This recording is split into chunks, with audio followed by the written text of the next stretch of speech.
entin'ny olona ndrebirebena ny saina na ataoko hoe tsy ny olona ngany tia mitaka atsika fa ny devoly zany ilay atao hoe tompon'ny hafetsena no manao zavatra maro dia maro eto amin'ny tany ity mba anakonana ny masotsika zanak'olombelona sy andrebirebena atsika mba tsy ahita ny tena zava-marina ao anaty soratra masina ary maro moa tsy vitany hoe tsy mahita fa tsy tia hita mihitsy zany hoe tsy manana etaeta tsy manana faniriana mba tia mantatra hoe inona ny tokony ataoko na inona ilay hoe sitrapon'Andriamanitra azahoana fiainana mandrakizay.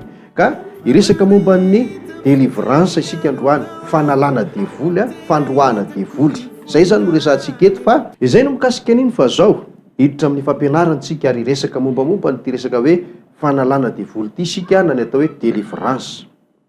De angamba tsy misy isika rehetrarehetra izay mijery sy mahita zao fandarana zao tsy misy eritreritra hoe ny tsy fitiavako olona na hanaratsiana olona na analana baraka olona no antony zao. Tsy de tsy fa eto ary dia ny mifanohatra amin'izany no ato anatiko ato, satria araka nambarako teo dia zao mety tsy de le olona loatra ne na ny resaka andresantsika teto omaly ny afako maly ary dia mety tsy de reny olona ireny loatra ny manana ny saina sy ny finiavana tea mitaka atsika, fa na izy ary mba voafitaka satria araka nambarako teo zao mihevitra ny tena no apôstôlin'ny Kristy izy nefa apôstôly sandoka, mihevitra ny tena no mandeha amin'ny lala mahitsy izy nefa lalana mankany amin'ny atao hoe fahaverezana. Zay le ny anarantsika teto izay. De ohatr'izay koa ty resaka momba ny atao hoe fanalana devoly ity. Za aloha araky ny fanambarako sy ny fanarantsika ihany de zao tsy hanonona anaram-piangonana ary tsy hanonona anaran'olona, fa zao ny zavatra hita ary ny amin'ny ankapobeny koa moa izy de hoe natao hitany be sy ny maro mihitsy zany le zavatra, de mba mahita izahay mahita ihany koa ianareo. De ao anatin'ireny zany no kitihan'ny fanan'Andriamanitra ary lasa manana alahelo. De zay no mahatonga voatosika ny saiko ny foko ny fanahy hitondra fanazavana ito anatrehanareo hoe inona marina no tena tokony ho fantatsika zanak'olombelona momba an'ireny resaka fanalana devoly reny na ny atao hoe délivrance izany. Satria ohatrany tsy misy intsony toerana hatrany amin'ny atao hoe toerana farany ambany vohatra aza ahitana délivrance amin'izao fotoana zao. Voalohany, ara-baiboly ve sa tsy ara-baiboly ny délivrance, na hoe tokony ataon'ny mpivavaka sa tsy tokony ataon'ny mpivavaka.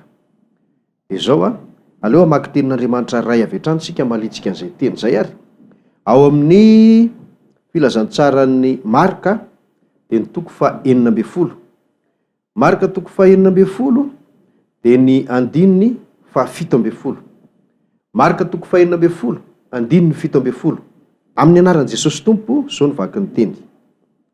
Izao famantarana zao no anaraka zay mino amoaka demoni amin'ny anarako izy, hiteny amin'ny fiteny zay tsy mbola hainy izy. Zay ihany aloha ny vakitsika.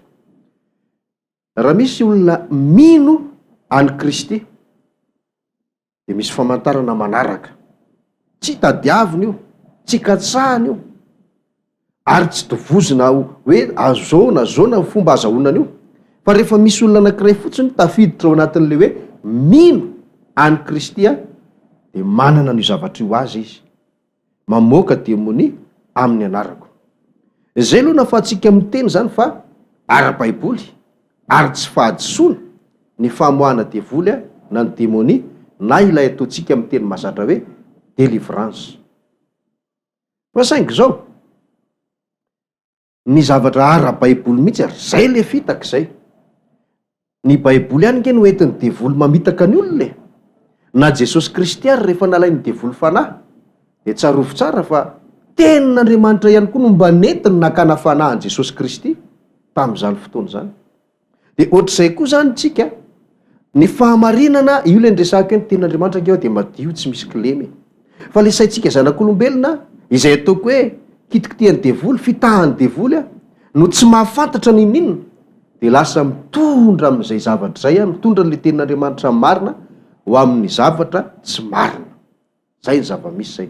Ara-baiboly iaho ny délivrance na ny famoahana devoly ary tokony ananan'ny olona mino any Kristy na de tsy mikatsaka aza izy. Inona moa mahatonga am'teny an'izay?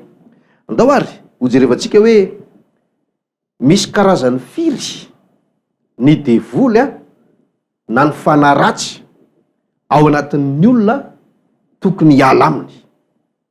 Ary moa ve ny olona rehetra manana fanaratsy na manana fanahany devoly daholo ao anatiny ao? Teny anankiray tsy izoviana amintsika ary no amalitsika an'izay teny izay eo amin'ny Jaona 4:9. Jaona 4:7-4:7. Jaona 4:7-4:7. Eno tsara zao teny zao amin'ny anaran'i Jesosy Tompo manao hoe: ianareo avy tamin'ny devoly rainareo, ka izay sitraky ny rainareo no tianareo atao. Zay ihany no vakintsika de azonao tohizana le izy. Zany hoe misy olona mpivavaka, tena mpivavaka be eto de niresaka tamin'i Jesosy, de nilazain'i Jesosy ireo olon'ireo hoe ianareo sisy de avy tamin'ny devoly rainareo, zany hoe zanaky ny devoly nareo. Inona no mahatonga an'ireo olon'ireo atao hoe zanaky ny devoly?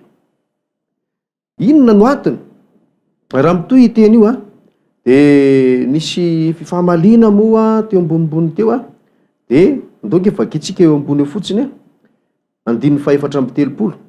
Jaona 4:7 de 4:7. Jaona 4:7 amin'ny anaran'i Jesosy Tompo manao hoe: Jesosy namaly azy hoe lazaiko aminareo marina de marina tokoa fa izay rehetra manota dia andevon'ny ota. Io no nahatonga an'ireo olon'ireo tezitra hoe zay tsy andevo, zay zanaky Abrahama, zay olon'Andriamanitra, zay zao, satria Jesosy niteny taminy hoe nareo nge manota andevon'ny ota nareo, zay tsy andevo izy, zanaky Abrahama zay.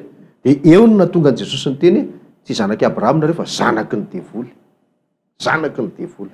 Ary tsy reo olon'ireo ihany fa efa nianarantsika teto fa na iza zanak'olombelona ka natera-behivavy nateraky ny nofo aman-drà, zay le Jaona 1:12 sy 13. De andevon'ny ota avokoa ary zanaky ny devoly daholo. Dikany de zao ny olona rehetra nateraky ny nofo aman-drà de misy devoly avokoa satria misy ota ao anatiny.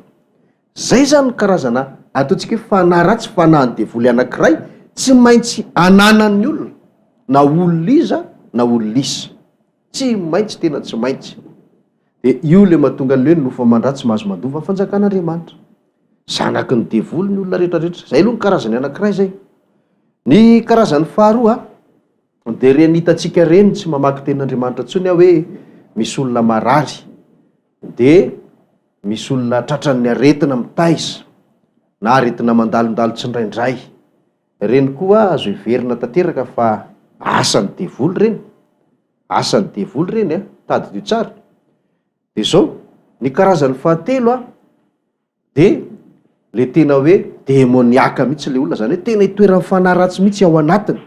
De ny olona demoniaka samy hafa mihitsy le hoe zanaky ny devoly sy le hoe manana aretina sy ny atao hoe demoniaka. Ny demoniaka mantsy de zao mahasamy hafa azy am'le roa eo aloha de tsy tompony saintsony le olona rehefa etsehan'le fanaratsy. Indraindray aza de ohatrany hoe le olona zany efa tsy ohatrany efa adala zany fahalalana azy, fa de hoe na andro na alina na am'firy na am'firy na orinina de efa tsy ny saintsony mitarika azy fa le fanaratsy. De misy tena misy zany zavatra zany. Misy ndray misy fotoana etsehan'le fanaratsy ao anatiny, tsy fantatra hoe arakaraky ninona na arakaraky ninona. De indraindray izy tompony tenany ihany, ohatry ny olona rehetrarehetra. Fa rehefa metsika le fanaratsy de tsy mahatsiaro tena izy fa de hoe le fanaratsy am'izay no mitondra ny ferany. Asa ohatra hoe tafiditra anatin'izany ny androbe, ny ambalavelona sy ny karazany. Reny zany natao hoe demoniaky reny de reo ny karazana hoe asan'ny devoly anankitelo. Izay ananan'ny olona.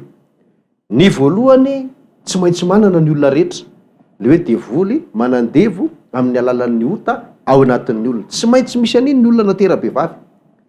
Ny faharoa mety misy manana, mety misy tsy manana, ary ndraindray misy, ndraindray tsisy. Le aretina, ny olana, ny fikorotanana, ny be mitovitovy am'izany. Ny fahatelo misy olona tena tsy manana mihitsy hatramin'ny fahaterahany mandra-pahafatany, ny demoniaky io. Misy ndray olona manana ihany fa miserana. Zay zany karazany fahatelo. De misy mety hoe tena efa nanana hatramin'ny fahakeliny izy de tsy afaka mandra-pahafatany. Asa ataontsika hoe be dehibe ngamba ny olona azo lasaina fa ohatran'izany le misy fanaratsy eo anatiny de le tsy tompony tianany intsony izy. Ireo zany karazana devoly telo na hoe asan'ny devoly anankitelo miasa eto amin'ity tany ity ho an'ny tenany zanak'olombelona na ny fiainany zanak'olombelona. Ireo telo ireo ihany. Raha mamadika baiboly sika tsy misy ny akoatran'ireo, tsy misy ny akoatran'ireo. De andao jerentsika hoe raha toa ka le anankiray no nanany olona anankiray ahoana ny fomba ialany amin'izany na hoe ahoana ny fomba hanafahana azy amin'le hoe mahazanaky ny devoly azy ao anatiny ao. De efa nianarantsika teto io momba ny atao hoe famonjena ny finoana ny fanafahana amin'ny ota, ka tsy antsony no hojereko eto fa mamaky tenin'Andriamanitra anankiray sika hoe rehefa novonjena le olona, satria ny atao hoe famonjena de ny fanesorana n'ilay ota ao anatiny zay manamarina fa zanaky ny devoly izy. Ka rehefa miala iny ota ao anatiny iny tsy zanaky ny devoly intsony izy fa lasa zanak'Andriamanitra avetrany. De efa nianarantsika teto ny fomba andraisana amin'izany amin'ny alalan'le atao hoe rano Jesosy zay tsy inona fa ny batisan'ny rano. De rehefa vita batisa le olona de tafiditra ao anatiny le finoana, raha ohatra ka tsy naraka ny fandarana ianao zay zany mombamomba n'lisy tany aloha tany. De miala ao anatin'le olona le ota avy eo de olona afaka iny olona iny, voavonjy tsy eotsony le ota. De rehefa tsy eotsony le ota, Kristy amin'izay ny velona ao anatiny amin'ny alalan'ny fanamasina. De ohatran'izao ny filazan'ny fiainan'iny olona iny. Korinthianina faharoa toko fahadimy andininy fito amby folo. Korinthianina faharoa toko fahadimy andininy fito amby folo. Zao ny vaky ny teny ary mila tadidiana tsara ity. Koa raha misy olona ao amin'ny Kristy de olom-baovao izy, efa lasa ny zavatra taloha, indreo efa tonga vaovao ireo. Ina dika le hoe zavatra taloha sy le hoe vaovao, samy hafa tanteraka mihitsy. Le zavatra taloha zany na le olona taloha de zao zanaky ny devoly misy ota ao anatiny. Fa rehefa tonga ao anatin'le hoe famonjena izy zay nianarantsika lava de lava tamin'ny fotoan'andro de miala reo zavatra reo le ota ao anatiny sy le mahazanaky ny devoly anazy, de lasa mpanompo ny famarinana izy fa tsy andevon'ny ota ntsony, tsisy ota ntsony ao anatiny, de lasa zanak'Andriamanitra amin'izay. De izy le hoe tsisy ota intsony iny, zanak'Andriamanitra, iny no atao hoe olona vaovao araka ty teny ty. De efa lasa le taloha de mazava be iny olona vaovao iny tonga de raiso tsara ipetraka ao anatin'ny sainao. Na tsy ny délivrena raha iny olona vaovao iny rehefa tonga ao anatin'le atao hoe famonjena, miala ho azy ange le ota tsy mila délivrance izany. Miala ho azy koa le devoly ray ny tao anatiny, tapaka le fihavanana sy ny fifandraisan'le devoly sy le olona amin'izay fotoanan'ny famonjena zay, tsy mila délivrance intsony. Zany hoe dikany de zao tsy ao intsony zany le fahefan'ny devoly zay nananany hatr'izay na olona n'iny olona iny. Afaka izy zany. Zay ny fomba fialana na ny fanafahana amin'le karazany anankiray. Tsy mila délivrance iny. Tsy mila délivrance iny. De mitadidio tsy hoe rehefa nanafaka tamin'iny tompo zay le hoe raha ny zanaka no afaka de ho afaka tokoa ianareo tsy hoe nanala sasatsasany sy tapatapany izy de hoe mbola nisy kokakokany tavela tao, tsy mbola olona vaovao zany. Niala tanteraka le zanaky ny devoly azy, tonga olona vaovao izy, tsisy tsonona kokakokany ary. Zay zany ny am'le hoe karazany voalohany. Ny am'le karazany faharoa indray, le hoe aretina olana sy ny karazany, de ny olana moa zany tsy de resantsika fa ny aretina no andao raisitsika ao amin'ny verina am'le marika toko 2:12 teo tsika.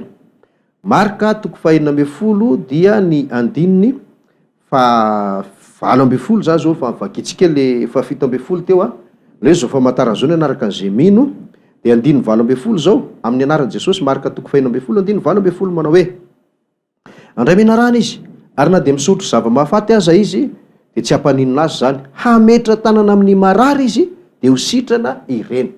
Ny fomba fanesorana n'le hoe asan'ny devoly toy ny aretina, na aretina amin'ny taizo na aretin'inona na aretin'inona, fametrahan-tanana vavaka fa tsy délivrance.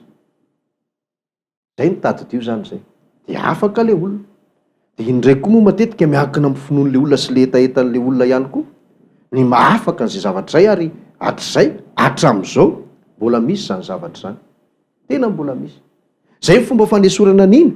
De eo amin'le olana sy ny karazany de azo everina zany hoe mitovy amin'io aretina io ihany ny sokajana fa saingy zao misy teny napetraky Jesosy ny ray andro zay mavesatra de mavesatra ary tokony tsy ho adiny ho tsika ao amin'ny Matio 9:7 fantatrareo angamba zay teny zay. Matio 9:7 manao hoe fakatsao aloha ny fanjakany sy ny fahamarinany de anapo anareo ny zavatra rehetra. Zany hoe reny ndray zany raha ny tena filamatry ny Baiboly resana de zao tsy tokony hoe anatona an'Andriamanitra ny olona fa be olana be mikorotana ny tokantrano savorivory ny fianakaviana tsy mety mahita asa mihitsy tsy mety milamina mihitsy ny fiainan'ny ara-pitiavana sy ny karazany de andao anatona an'Andriamanitra tsy hoe ratsy le manatona an'Andriamanitra fa zao aloha zay zavatra zay tsy tokony ho lohalarana reny na hoe tsy tokony ho priorité reny fa ny priorité zany na ny voalohalarana de hoe katsao aloha ny fanjakan'Andriamanitra sy ny fahamarinana de milamina ho azy reny rehetrarehetra ireny milamina ho azy ka zay koa zany ny fanafahana reny zavatra ireny zay ao anatin'le hoe sokajy faharoa daholo na ny karazana faharoa. De eo amin'le karazana fahatelo le hoe demoniaka am'izay le olona le tsy tompon'ny tenany tsy tompon'ny sainy mihitsy fa le fanaratsy eo anatiny zany mitondra ny fiainany de maro ny fisehoan'ireny maro tena maro ny fisehoan'ireny de misy ozy ao tena efa fiainan'le olona ao anatiny mihitsy le izy misy ndray hoe misy andro misy fotoana misy vanim-potoana etsehany de rehefa metsika iny de reny hitantsika hoe demoniaka reny le olona fa rehefa tsy metsika iny ohatran'ny olona tsotra ihany le olona misy karazana. De ny fanesorana andreny ndray no atao hoe délivrance zay zany le tena hoe délivrance fanafahana an'le olona eo ambanin'le famatoran'ny fanaratsy na ny fanahany démonie no anarany mitoetra ao anatiny reny ny atao hoe délivrance ireny. De délivrance zany mazava loatra ny fanafahana andreny délivrance ny fanafahana andreny ohatran'le mivakitsika telo hoe zao famantarana zao nanaraka an'izay mino amoaka démonie amin'ny anarako izy. Zay zany karazana atao hoe asan'ny devoly na asan'ny fanaratsy anankitelo miasa amin'ny tenan'ny olombelona amin'ny tenan'ny olombelona ho de efa voalazantsika zay koa zany ny fomba anankitelo samihafa elan'ireo ao anatin'ny olona arak'izay atao hoe sitrapon'Andriamanitra.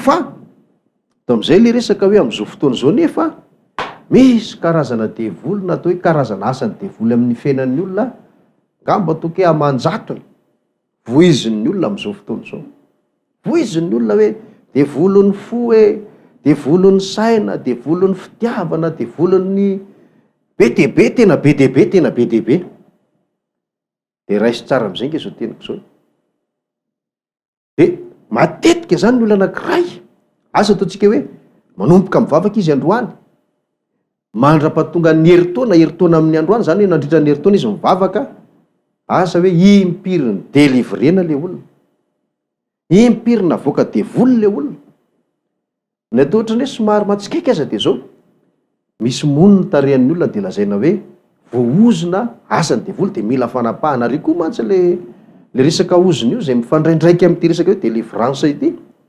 satria ohatrany hoe anina ambabon'ny olona misy atsika olona de resy lahatra tsika hoe tena marina tokoa fa raha ny fiainako voaozony de zao izay moa zany tsy te resaka be efa ela tena efa ela nainona an'izany resaka zany fa zay zany tsy mbola naheno olona nijoro vavolombelona mihitsy raha ohatra ka hoe misy devolony atao hoe tsy haiko moa le filazanjareo le hoe sahiran-dava le olona eo amin'ny arabola zany de tsy fantatra hoe inona ny anaran'le devoly am'ireny zany tsy fantatra de délivrena le olona de mitsikasikasina amin'ny tany mihinjakinjaka mintsinitra sy ny sisa de mikikika de anontaniana de izany eo de zao mamaly zany le izy tsy fantatra de zao avy eo mijoro vavolombelona hoe za ohatra zao fa fiainanay zao ohatran'zao fa ity ny zavatra anankiray ohatran'ny malasa saina ihany raha ireny ny zavatra marina tena teneniko anao raha ireny ny zavatra marina mamela ianao hiteny an'izao teny zao nahoana moa no tsy lasa mpanan-karena daholo ny mpivavaka ao amin'ireny fiangonana ireny fa nahoana no mbola hoe afakeritoana an'iny ndray ohatra nalatsaky zany de mbola misy ndray fa nesorina an'iny devoly iny de mbola le olona efa nidelivrina tamin'iny mbola delivrina ihany ao ariny. Zany hoe le délivrance tamin'ny voalohany zany hita fa tsisy koa le fahombiazana fa modina omby fotsiny angara zay ny ilazantsika anazy de mbola delivrina.